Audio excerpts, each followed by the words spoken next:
RSTP News, na sua rádio de São Tomé e Príncipe.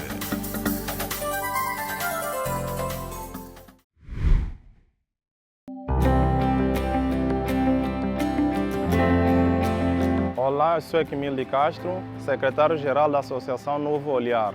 A associação existe há 2 anos e tem como principal objetivo promover a educação ambiental, sustentabilidade, reduzir a pobreza e o desemprego, apoiar jovens e mulheres, meio ambiente e cidadania, a paz e os direitos humanos. A associação apoia as crianças mais vulneráveis em termos dos materiais didáticos.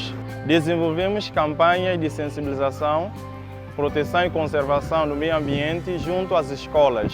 Com o prêmio da CST+, gostaríamos de levar a cabo campanhas ambientais de reflorestação, a reciclagem e educação ecológica, envolvendo escolas, empresas e comunidades. Por isso, contamos contigo. Vote em nós enviando uma mensagem com a palavra olhar para o número 19101.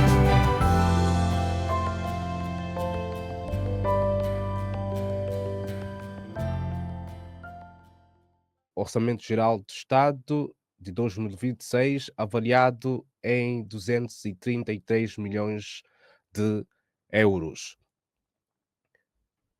O governo santomense entregou uma proposta do Orçamento Geral do Estado para 2026, avaliado em 233 milhões de euros, que afirma ser mais dependente de receitas internas, devido à diminuição da ajuda externa. Carlos Medo, qual é o comentário que faz sobre esta proposta do Orçamento Geral do Estado? O comentário que faço, meu caro, vai ser muito ligeiro porque adianta muito pouco. Repare, nós, como já temos dito muitas vezes, e o Liberato acaba de dizer isso, e sempre exortou, e eu e todos os outros, nós não temos um Estado estruturado. E o Estado moderno, todos os Estados modernos, não se estruturam em cima da agricultura ou das pescas, estrutura-se em cima de impostos. São os Estados fiscais. A forma de o Estado recaudar ou arrecadar receitas para as despesas previsionais que o Estado tem, porque há despesas obrigatórias, por exemplo, a despesa com a justiça não tem propriamente que produzir, a justiça não tem que produzir receitas para se manterem. A despesa com o exército, com a marinha, tem que ser uma despesa que vem dos orçamentos gerais dos Estados e o que quer dizer dos impostos dos cidadãos, embora possa haver sectores rentáveis, alguns sectores rentáveis, o setor da energia, que pode ser um setor rentável, ou o setor da exploração marítima, como podia ser o nosso acordo de pescas, como eu já referi, até num desentendimento saudável com o nosso querido amigo Arsemiro dos Prazeres, não é? Quando São Tomé podia estar a arrecadar 1 milhão, 2 milhões, 10 milhões, não é? Ao longo de algum prazo, está a arrecadar, muito contente, 300 mil por ano, em 5 anos, 1,5 milhão, e estão todos felizes. Não é? Pronto, lamentavelmente, com ideias peregrinas, que já discutimos isso. Portanto, quando um Estado não arrecada este tipo de receitas, quando deixa depredar os nossos mares naquilo que se pagam milhões, eu ouvi há dias anunciar que um atum rabilho foi vendido por 3 milhões de dólares em leilão no Japão. Veja-se que nós temos atuns de 100, 110, 115, 120 quilos, não é?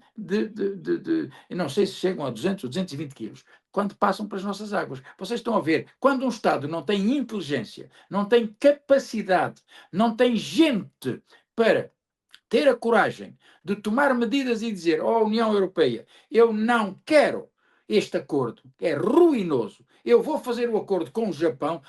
Não, porque a União Europeia dá-nos umas batatinhas ou dá-nos umas solas de sapatos. É esse miserabilismo intelectual, esta cobardia de tomar decisões, talvez para não dar tanto nas vistas. Ora, o que eles ganhariam com os japoneses, dariam inclusivamente para fazer a riqueza de parentes até não sei quantas gerações fôssemos por esse caminho. Bom, eu estou a pegar nisto tudo, Odjai, para dizer, quando um Estado não tem recursos, ou não explora os recursos, ou não cria condições para que os seus recursos sejam explorados, Não pode haver criação de receita, porque não há criação de riqueza. Digam-me, onde é que se cria riqueza em São Tomé e Príncipe para sustentar um orçamento geral do Estado de 233 milhões? É uma ridicularia. Isto só pode ser um fazer de conta armados em que são governantes e que fazem orçamentos gerais do Estado. E depois vêm dizer-me que baseia-se sobretudo na capacidade de produção de riqueza interna para ter orçamento geral do Estado e que não vamos depender de tantas ajudas externas. Isso só pode ser uma brincadeira pegada. Ademais, eu gostaria de ter a proposta de projeto desse Orçamento Geral do Estado, como estou farto de dizer, para que as pessoas o discutam publicamente. Mas a questão está em saber o seguinte: qual é a execução que nós conhecemos do Orçamento Geral do Estado anterior? Desde quando é que ele entrou em vigor? Que políticas é que efetivamente se executaram? Portanto, meu caro amigo, por isso é que eu só posso sorrir e dizer isto é mais uma daquelas coisas do somos governo, temos que fazer e vamos apresentar só porque temos que apresentar. Porque eu creio que nem o Américo Ramos acredita no Orçamento Geral do Estado. Ele não pode acreditar nesse Orçamento Geral do Estado. E segundo ouço dizer o Sr. Ministro das Finanças, que é um homem equilibrado e que percebe, eu até hoje não vi, neste tempo, já não digo do governo dos 2 anos anteriores, neste tempo em que ele está de governo, que política financeira que este ministro já lançou para se dizer arrecade ou vai-se arrecadar impostos. Eu dou só um exemplo para terminar. Toda a propriedade fundiária são tomense está na mão de meia dúzia de personalidades. São hectares e hectares de propriedades. Eu lembro-me de ter falado com o ministro anterior, Abel Bom Jesus, e já me lembro de ter falado com Patrícia em 2010, quando ainda falava com Patrícia, porque eu acreditava que poderia ser um gestor diferente. Depois, duas conversas depois vi que não valia a pena e pronto, como vocês sabem, de todo o percurso. Perguntava, mas o senhor quer fazer uma revolução fundiária tipo revolução agrícola? Para quê? Para que é que o senhor vai dizer eu vou tirar a terra porque ela não é trabalhada para dar a outro que também não a trabalha, que não tem condições para a explorar? Para quê? Sabe, o senhor tem uma forma inteligentíssima. Chama o seu Ministro das Finanças, vai ver quantos hectares é que a terra tem e vai ver qual é o imposto predial que se pode cobrar, ou reforma. E vai dizer, olha, por cada meio hectare ou por cada 1 hectare, nós cobramos 50 dobras. E faz o cálculo. Quem tem, paga. Quem não tem, fica sem terreno. É uma forma legal, jurídica, de arrecadar receita. E depois, sim, fazer a divisão por talhões ou fazer a divisão por quem pode cultivar. Não é esse tipo de política de aldrabar, não dizer quanto é que custa a terra e para que é que custa a terra. Portanto, meu caro, enquanto não houver honestidade, gente honesta, como diz Liberado, coragem, medidas, propostas, independência de cada ministro. Antigamente dizia-se que Patrício não deixava os ministros decidir. Hoje, nenhum ministro deixa o primeiro-ministro decidir, nem ninguém faz um plano de recuperação da saúde para reduzir as despesas da saúde, para impedir, inclusivamente, que o Estado de São Tomé se fique a dever ao Estado português pelas fugas das pessoas que depois vão permanecer aqui, olha, o caso da energia, que vamos discutir a seguir. Não é? Portanto, meu caro, este Orçamento Geral do Estado é mais um orçamento da Corte do Marquês de Mantua. Eu não acredito nele porque não vai dar resultado nenhum e os orçamentos gerais do Estado são instrumentos de política económica e com uma visão de futuro de forma a poder arrecadar receitas, produzir riqueza para melhorar e para beneficiar a vida das pessoas. Nada disto vai acontecer, é mais um exercício de apresentação de palavras bonitas e debates orçamentais. Obrigado por isso. Obrigado, Carlos Medo. Marcelino Marques, eh, é um orçamento em que o documento prevê uma diminuição das despesas de investimento em mais de 30 milhões de euros relativamente ao OG do ano 2025. Qual é a sua visão? Só para responder diretamente, antes mesmo de abordar o desenvolvimento que eu trago para esse assunto, responder diretamente à sua pergunta, é importante vermos a festa que se faz sobre a redução dos 30 milhões. Olha, o Estado de Santo Tomé, só em combustível, só aquilo que paga para pagar pelo combustível, e recentemente eram uns pares de milhões. Portanto, que despesas de investimento nós estamos a falar? Sobre quê? Sobre o que é que o Estado tem investido em quê? Com fundos de onde? Portanto, eu acho que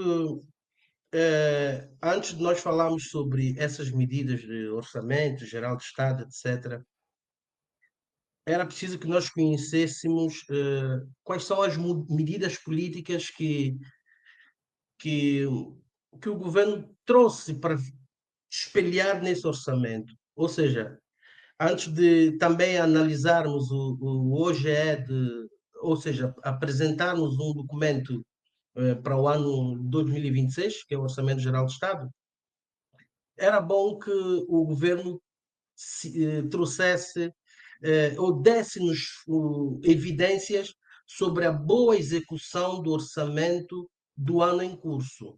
Esta informação não está clara, não, as fontes não se consegue ver qual é o grau. O ministro disse que haviam algumas rubricas que tiveram que cortar, etc.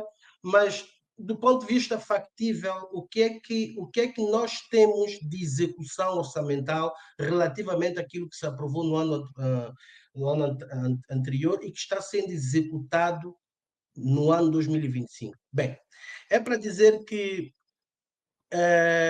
esta ideia, tudo bem que também os orçamentos em São Tomé são aprovados muito tardiamente. Atualmente, este orçamento, e conforme disse o próprio ministro, é o primeiro nos últimos anos em que é submetido à Assembleia para aprovação. Aqui também vamos tentar perceber o que é que vamos esperar da parte da Assembleia, porque, como é sabido, e conforme disse, ou conforme transpirou o próprio ministro recentemente, não falo à margem dessa questão orçamental, mas falava relativamente à questão do aumento salarial e que os ficheiros estavam todos calibrados para disparar e que a Assembleia parece que inviabilizava o processo, tendo em conta que parece que com essa cisão que existe entre o ADI 1 e o ADI 2, parece que as alas não se convergiam nessas questões. Vamos ver se o trabalho que o Ministério ou o Governo teve para apresentar atempadamente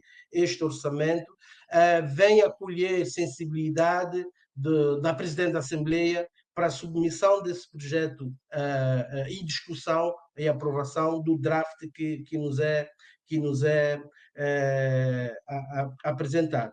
Entretanto, é preciso nós entendermos também que a vocação do zelo para a apresentação do Orçamento Geral do Estado para o ano 2026 tem como pano de fundo, para além daquilo que são as linhas mestras que o governo apresentou e publicou e informou, nós aqui, enquanto analistas, e conseguimos ter olho leve para percebermos que, tratando-se de um ano que essencialmente será bombardeado com propagandas eleitoralistas por causa das eleições que teremos, as eleições gerais que teremos em São Tomé o próximo ano, é claro, é explicado a razão de haver um orçamento para que efetivamente haja uma aparência de bem-estar em função das realizações que far-se-ão para as populações. Há um apagão total em termos de execuções das políticas sociais para a população, mas não nos surpreenda nada que o próximo ano vai ser um ano de show-off para que o ano seguinte, o governo que entrar em funções venha novamente a murchar a velocidade e ficamos novamente defraudados das nossas expectativas, porque as evidências que nós identificamos, mesmo nesse documento que é o orçamento, que eu tive a oportunidade de ler, que foi-me partilhado, são sim, meramente casuísticas, ad hoc, e não têm provas de que são projetos estruturais ou ideias que vão manter ou que vão passar anos após anos em termos de eficácia e eficiência. Portanto, são questões muito... falar da estrutura do orçamento belíssimo, bonito, muito bem elaborado em termos técnicos e explicativos, em termos de embelezamento, mas em termos da praticidade desse orçamento, deixa-nos muito a desejar. Eu, por exemplo, estive a ver, por exemplo, no ponto 2 desse orçamento, que diz estímulo ao desenvolvimento socioeconômico sustentável. Neste ponto, o governo diz que o governo defende a dinamização da economia nacional através da diversificação produtiva, bem como o incentivo ao empreendedorismo e da atração de investimento, garantindo o crescimento sustentável e criação de emprego. Eu li isto que é para nós refletirmos sobre. Uma coisa é aquilo que o governo coloca como agenda, mas o que é na prática? Quando o governo fala sobre, faz alusão sobre a atração de investimento, será que o governo está a fazer alusão aos investidores que compraram nacionalidade ou vão comprar, que vão investir em São Tomé? Será que esses indivíduos vão... Ou que tipo de investimento? Nós precisamos entender que tipo de políticas o governo tem gizado que são tendentes à atração desse propalado desenvolvimento e desse propalado investimento. Senão vamos cair só no ridículo de estarmos a falar muito bonito, tipo um indivíduo que sabe muito paquerar, mas na hora de pagar as contas não sabe fazer. Falou-se também sobre isso já no ponto 3, sobre a promoção da justiça da justiça social e mais inclusiva. Sim, nós sabemos que todo o governo que quer vender o seu peixe vem e fala coisas muito bonitas, mas nós estamos a falar de que justiça? Quando falamos de uma justiça social mais inclusiva, nós estamos a falar de quê? Nós estamos a falar que não é só o Lucas que vai ficar na cadeia, que vai também... Esse orçamento está cabimentado políticas e verbas para que todos quantos estão arrolados, há condições para que a gente possa também punir aqueles que estão em liberdade e não só... Quer dizer, essas políticas não são vistas e a gente não consegue identificar. Ou seja, o ministro vem informar. Os outros ministérios, que é da Justiça, da Saúde, da Educação, que são os pilares que agregam elementos para a construção desse belíssimo documento, não dão elementos de prova para que a gente possa dizer realmente, em função das tendências que nós identificamos em determinados pontos A ou B, ministerialmente falando, há políticas tendentes a estancar ou inverter o quadro. Será que quando nós falamos de justiça social, nós estamos a falar que nós sentimos, ou os filhos dos governantes se calhar vão regressar para o liceu ou vão continuar no IDF? Porque os próprios governantes estudaram no liceu e eles agora estão numa tendência de... Será que essa justiça social vai incorporar aquelas crianças que andam descalças e isso e aquilo, em que estudam com cafuca, que não têm luz elétrica, etc. Será que a justiça social que os governos implementam ou dizem nos grandes discursos, nos grandes organismos, em grandes palcos, são mesmo viradas para uma inversão real dessa situação, das situações que ciclicamente nós temos visto assistir? Portanto, será que a resposta é que não, porque quando nós olhamos pelos elementos factíveis, nós vemos que falta tudo e está a faltar ainda muito mais. Será que a justiça social é o ministro deixar que também a casa dele não tenha gerador, porque ele está à vontade? A casa do outro também tem que ter água, tem que ter luz. Há relatos, algo que eu nunca vi em Santo Tomé, pelo menos estou fora de Santo Tomé há 23 anos, eu nunca vi o que se assiste atualmente em Santo Tomé. Eu sei todos os relatos, compra-se água. Quem fazia esse negócio de água era o nosso país irmão. Em São Tomé agora o negócio da água é um negócio milionário. Não há água para a população.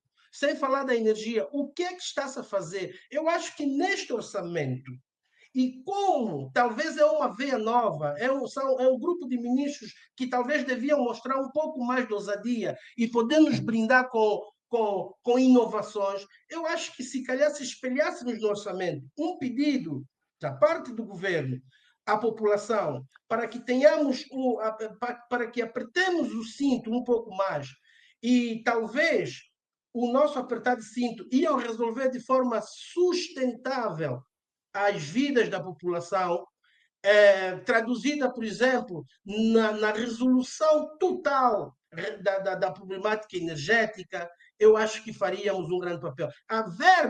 As verbas que nós despendemos para tantas rubricas que nós identificamos no orçamento, se talvez o governo olhasse e dissesse assim: nós vamos pegar em 30 milhões, 40 milhões, mas nós vamos afetar o setor A, B e C, talvez, ainda mais do que já está afetado, mas a problemática energética vai ficar resolvida porque nós vamos comprar o gerador, ainda que fosse para comprar o próprio gerador que está lá, da Tesla, no espaço da EMAI. Portanto, são questões que nós, em termos, o político, quando vem vender um sonho, deve ter um pouco de vergonha e transmitir as coisas de um ponto de vista mais realístico, porque hoje em dia as pessoas já têm um sentido crítico. Nós olhamos aqui no painel e vemos que algumas pessoas acham que nós devemos pensar ou temos que fazer uma clonagem dos seus pensamentos aos nossos. Não, cada um, nós temos a liberdade de pensar diferente e seria um erro tremendo se nós todos pensássemos da mesma forma. Dito isto, eu acho que existem muito mais coisas para falar sobre esse orçamento, mas eu ressalvo aqui algumas questões que são elementos mais técnicos a saber. O governo, quando fala sobre o crescimento da economia em cerca de 4,5%, aonde é que o governo identificará essas fontes de captação de receita que faça com que o país tenha um crescimento econômico nessa fração, nessa proporção, quando, nos últimos 5 anos, a média do crescimento de Santo Tomé e Príncipe cifraram-se entre 1,5% e 2%, nomeadamente. É preciso que, quando nós transmitimos a coisa, não basta termos um bom linguajar, não basta isso. A população hoje em dia está muito mais exigente e exige que nós saibamos aonde é que vão buscar recursos ou estratégias, onde é que vai se identificar essas fontes de captação de receita. Deixar também um alerta para o crescente e constante aumento do endividamento do país. A dívida de Santo Tomé, a dívida pública de Santo Tomé está a atingir números galopantes e não há tendência para que isso venha a baixar. Isto é um grande erro e coloca o país exposto aos parceiros, e é por isso que nos organismos internacionais ou nos sítios onde nós devíamos ter alguma voz para podermos gizar a nossa questão de soberania. Aqui há bem pouco tempo o doutor Carlos Cimento falou do Acordo das Pescas. Sabe por que é que nós não temos voz, mesmo na CPLP, em alguns países? Porque nós somos pedintes, nós vivemos de mão estendida. E o governo ficou aqui muito bem claro em dizer que a maior forma de captação de recursos que supriu esse orçamento foi na captação de receita. Deixo aqui um parêntese bastante importante, que teve pelo menos a audácia de pensar em reduzir alguns pagamentos em 50%, fazer como que um perdão de dívida por parte de alguns devedores, porque havia excesso de endividamento e o governo, naquela azáfama de poder fazer captar recursos que pudesse suprir essa exposição que foi agora espelhada no orçamento, está traduzido que foi muito com base nos pagamentos dos impostos e na redução ou na negociação das dívidas, em que até houveram dívidas que foram diminuídas em cerca de 40%. Portanto, são questões que nós temos que olhar de fundo e para nós entendermos que hoje em dia o homem santomense exige a que as políticas sejam mais realísticas, a que o país tenha um rumo, não importa quando, mas que saibamos que efetivamente as políticas que estão sendo gizadas para o país sejam políticas sustentáveis e estamos cansados do show-off. Obrigado, Marcelino Marques. Liberato Muniz, antes desta apresentação, a entrega, neste caso, do documento à Assembleia Nacional, o primeiro-ministro havia reunido, nesse caso, com os partidos políticos para apresentar o projeto do OGE. no encontro em que o partido ADI não apareceu. Sabemos que, tendo em conta que no Conselho Nacional do partido, que o primeiro-ministro participou, havia decidido que o governo deveria enviar previamente o AG para a análise do partido. Se calhar seja isso que não tem acontecido e o partido não apareceu na apresentação aos partidos políticos. É isto? Pois, isso é simples em São Tomé e Príncipe. Em São Tomé e Príncipe, tudo se faz de acordo com os interesses políticos e da forma como cada um pode tentar condicionar, seja o Estado santomense a favor dele próprio. Esta que é a grande verdade em São Tomé e Príncipe. Então, o ADI, neste momento, o ADI 1 ou 2, como quiserem dizer, neste momento eles estão mais preocupados em saber como é que a ala do Patrício Trovoada chega ao poder e controla o poder, do que mais preocupado com São Tomé e Príncipe, coisa parecida. E a verdade também é que também quem está no poder e outros partidos, como é o MLSTP, que não tem praticamente apresentado nenhuma alternativa, nenhuma sugestão, não tem feito nada daquilo que a gente possa estar expectante de que o país possa mudar, fazendo-nos crer que o futuro será praticamente o mesmo. Isto é que é o grave, isto é que é o mal daquilo que vem acontecendo em São Tomé e Príncipe. Mas, cingindo concretamente a esse orçamento, há duas coisas boas. Uma é a consciência do governo de que, afinal de contas, há muitas coisas que se põem no orçamento e que se não resolve. Então, se se tem essa consciência, então vale a pena não pôr. Acho que nesse aspecto estão certos. É a consciência do erro que se vem cometendo. Parabéns. O segundo ponto que eu também tenho que louvar é o governo ter a consciência que o maior bolo deste orçamento é praticamente para a educação e para a saúde.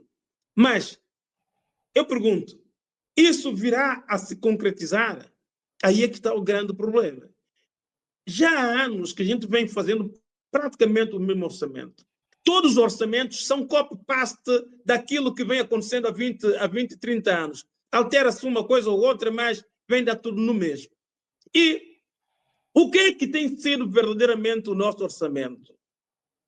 Perguntem, eu gostaria um dia que se promovesse um debate com todos os ex-ministros das Finanças de São Tomé e Príncipe, para que eles nos dissessem o que é que tem sido a gestão do orçamento. A gestão do orçamento, eu respondo porque eu tenho falado com eles. Eles sabem que é verdade. Gestão do orçamento é que a partir de janeiro, fevereiro, é o ministro das Finanças que vai tentando procurar onde tem dinheiro, onde não tem dinheiro para pôr aqui, ali e por aí fora. E ninguém está concentrado naquilo que está verdadeiramente enquadrado no orçamento. Estão preocupados é como é que paliativamente vão resolvendo os problemas que vão surgindo todos os dias. E se reparar em São Tomé e Príncipe, o ministro das Finanças e o diretor do Tesouro devem ser as pessoas que estão praticamente dia a dia juntos para tentarem ver como é que se resolve. Por quê? Porque é aquilo que eu disse inicialmente e que o Dr. Carlos Semedo voltou a reafirmar. Nós não temos uma política estruturada. Nós não temos um orçamento estruturado naquilo que verdadeiramente nós queremos. Veja só. Qual tem sido os primeiros entraves da aprovação do orçamento em São Tomé e Príncipe? São os deputados. Por quê? Os deputados ganham o quê? 10 a 12 mil dobras mensal, que é só aquilo que eles têm. Quando eles sabem que eles estão a aprovar um orçamento para outros ganharem milhões, milhões e milhões e milhões.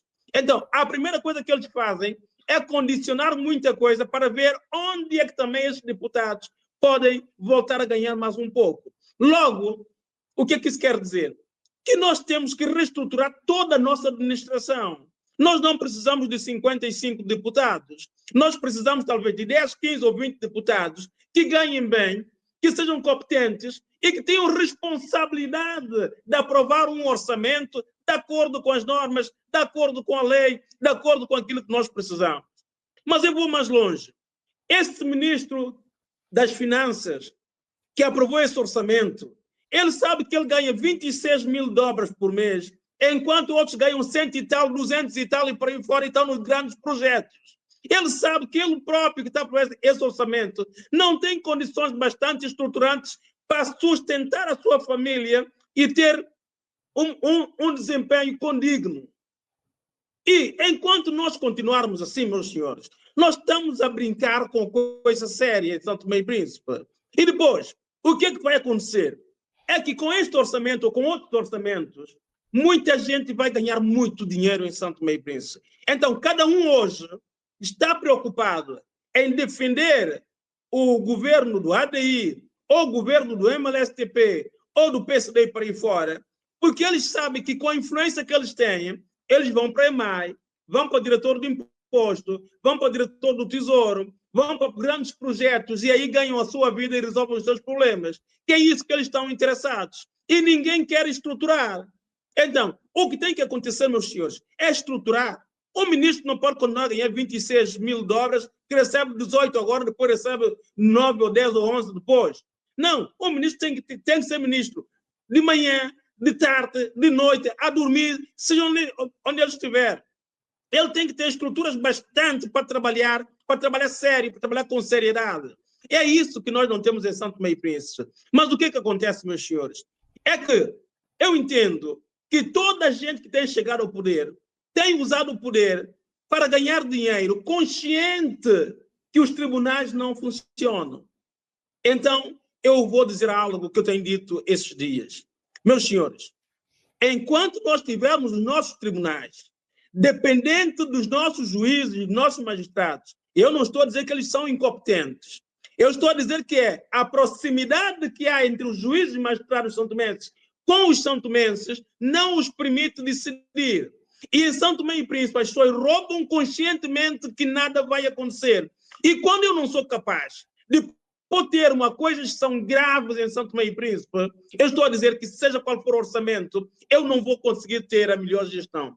Eu vou dar um exemplo que são as contas da EMAI de 2023. Se toda a gente se recorda, em 2023, antes da entrada do Tesla em funcionamento, nós tivemos um país em que praticamente nós não tínhamos energia, em que praticamente tinha-se energia parada o tempo todo. Mas nesse mesmo ano, comprou-se 32 milhões de combustível em São Tomé e Príncipe. E ele foi gasto. Eu pergunto, foi gasto onde? Ou seja, nós continuamos a gastar 32 milhões por ano a comprar combustível que nós não sabemos onde é que ele está, mas ninguém está preocupado porque os tribunais, o Ministério Público não é capaz de pôr termo a isso. E ainda por cima nós temos tanto o anterior primeiro-ministro como o atual primeiro-ministro a dizer que sim, que há roubo de combustível na EMAI. E ninguém faz nada, porque ninguém quer se fazer nada, porque com certeza toda a gente ganha dinheiro e toda a gente resolve o seu problema. Então, o que é que acontece, meus senhores? O povo pequeno, este povo que toda a gente diz que estou a governar para o povo pequeno, é ele que continua a sofrer, é ele que passa fome, é ele que não tem o seu problema resolvido, é ele que anda de motoqueiro, é ele que é assaltado, é ele que tem buracos na estrada, é ele que anda nos carros furados, carros sem condições, é eles que compram frangos congelados, descongelados 1000 vezes por dia, até que eles não tenham mais condições de serem consumidos. Meus senhores, aí nós temos que mudar. Então, o que eu tenho que dizer ao senhor ministro das Finanças é que em São Tomé e Príncipe arrecada-se receita em 2 sítios, nas alfândegas e nos impostos. Então, nós temos que organizar essas instituições de forma que eles funcionem. Eu não posso, ou seja, eu tenho que garantir que a empresa X que paga 100, que estes 100 entre, sim, senhor, no cofre do Estado e não entre 40% ou 30%, porque a outra parte é consumida em negócios, muitas vezes com os próprios responsáveis do país, que estão a safar a sua vida e a prejudicar o Estado. Então, meus senhores, eu espero que São Tomé e Príncipe tenha consciência e a coragem de ancorar a justiça santomense a um país de Estado de Direito em que a justiça funciona. No dia que a justiça funcionar em São Tomé e Príncipe, o presidente da República vai ter medo de fazer coisas erradas, o primeiro-ministro vai ter medo de fazer coisas erradas, os ministros vão ter medo de fazer coisas erradas, os juízes vão ter medo de fazer coisas erradas, e cada um de nós em São Tomé e Príncipe vamos ter medo de fazer coisas erradas, porque sabemos que vamos ser enquadrados no rigor da lei se nós falharmos. E hoje, meus senhores, infelizmente, isto não acontece, porque as pessoas controlam a justiça, os políticos continuam a controlar a justiça e a fazerem simplesmente aquilo que eles querem. E eu não posso dizer que eles estão inocentes, não. Vê-se a olhos desamados em São Tomé e Príncipe. E quando falarmos agora da IMAI, vão ver que vão aparecer coisas mais concretas que dizem mesmo que o que nós queremos é deixar andar, porque resolver o problema de concreto, nós não estamos interessados. Eu costumo dizer que é uma coisa muito grave em São Tomé e Príncipe. A gente quer que todos nós estejamos envolvidos em malandrices para que eu possa dizer, você não tem moral para falar porque você já fez. E é isso que está acontecendo em São Tomé e Príncipe. Daqui a pouco, eu julgo que mais ninguém terá moral em São Tomé e Príncipe. Eu tenho dito muitas vezes que se eu, Liberato Ministro, ou Carlos Semedo, ou Marcelino, ou Jai, disséssemos assim, não, vamos organizar para mudar São Tomé e Príncipe, o que iam dizer é assim, olha mais uns bandidos, olha mais uns que querem roubar o povo, porque o povo quase está consciente que ninguém é capaz de resolver o seu problema. Mas se houver uma justiça séria, nós teremos um orçamento sério, nós teremos deputados sérios, nós teremos dirigentes sérios, nós teremos gente séria, com responsabilidade, para que o país possa dar o salto. Nós não podemos continuar num país em que há um vandalismo brutal dentro de um avião e até hoje, por amizades ou não, a gente sabe que nada, mas nada aconteceu. É esse o país que nós continuamos a dizer que nós queremos mudar,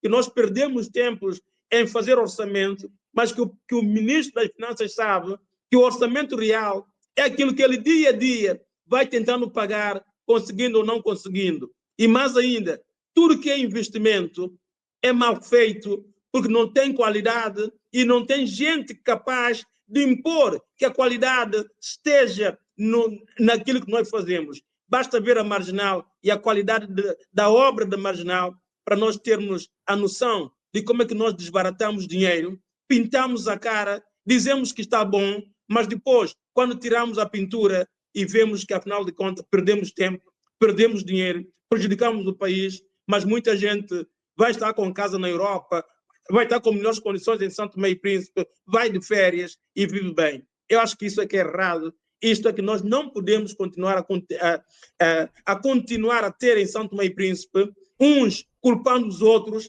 quando, afinal de contas, todos somos culpados do que vem acontecendo em São Tomé e Príncipe.